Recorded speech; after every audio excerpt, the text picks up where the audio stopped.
সংসার আসলে বড় মায়ের জিনিস। প্রতিদিনের রান্না, ঘর গুছানো, পরিবারের সবার ছোট, ছোট চাওয়া-পাওয়া, বারান্দার গাছগুলো, রান্নাঘরের পরিচিত গন্ধ সব মিলিয়ে অজান্তেই এই ঘরটার সঙ্গে এক গভীর টান তৈরি হয়ে যায়। আমারও লাগিয়া তখনই বন্ধু বেঁধেছিল অঞ্জলি আমার মল্লিকা বনে। প্রায় ৫ দিন পর আবার নিজের বাসায় ফিরলাম। রাতে এতটাই ক্লান্ত ছিলাম যে খাওয়া-দাওয়া শেষ করে ঘুমিয়ে পড়েছিলাম। আর আজ সকাল থেকে আবার শুরু হলো সংসার সামলানোর সেই চেনা ব্যস্ততা।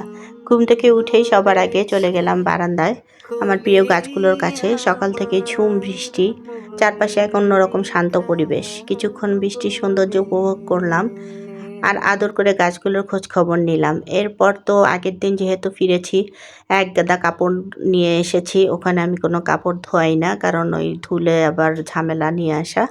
এখানে এসে সব কাপড় ধোয়াইছি, কিন্তু এত পরিমাণে বাবুর সব কাপড়, আমার সব কাপড় বা ২টা বারান্দা ভর্তি হয়ে আছে। তারপর নাস্তা করে নিলাম। নাস্তা করার পর ১ কাপ চা হাতে বড় বারান্দায় গিয়ে বসলাম। বৃষ্টি আর ১ কাপ চা আর সবুজ গাছপালা, এই ছোট ছোট মুহূর্তগুলোই যেন মনটা ভরিয়ে দেয়। সত্যি বলতে মেয়েরা যতই বাইরে ঘুরে আসুক না কেন, মনটা যেন সংসারেই পড়ে থাকে। ২-৪ দিনের জন্য কোথাও গেলেও নিজের ঘর, নিজের রান্নাঘর, নিজের বারান্দা আর নিজের যত্নে বড় করা গাছগুলোকে খুব মিস করি। শেষ পর্যন্ত নিজের ঘরেই যেন সবচেয়ে বেশি শান্তি খুঁজে পাওয়া যায়। এরপর বারান্দায় এসে দেখলাম আমার এই অলকানন্দা গাছে যাওয়ার আগে বেশ কয়েকটা কলি রেখে গিয়েছিলাম, তো ফুল ফুটে আবার সেটা ঝরে পড়ে আছে নিচে। ফুলটাকে একটু তুলে নিলাম। তারপর আমার এই অপরাজিতা গাছটা বেশ বড় হয়েছে, এগুলো একটু দেখছিলাম। তারপর এই গাছগুলোতে দেখলাম আমার জামাই এত পরিমাণে পানি দিয়ে ডুবিয়ে রাখছে যে এই কিছু গাছে তো পানির খুব একটা প্রয়োজন হয় না, তো সেগুলো একটু পানি টানি ফেলে দিলাম। তারপর এই যে আমি আমার সংসারের জন্য নতুন কিছু জিনিস নিয়ে আসছি। এগুলো ঢাকাতেও পাওয়া যায়, কিন্তু ঢাকাতে পেতে হলে বিভিন্ন স্পেসিফিক জায়গায় যেতে হয়। তো এগুলো দেখলাম আমাদের বাসার পাশেই কিছু দোকানে ছিল, তো এগুলো আমি নিয়ে আসলাম।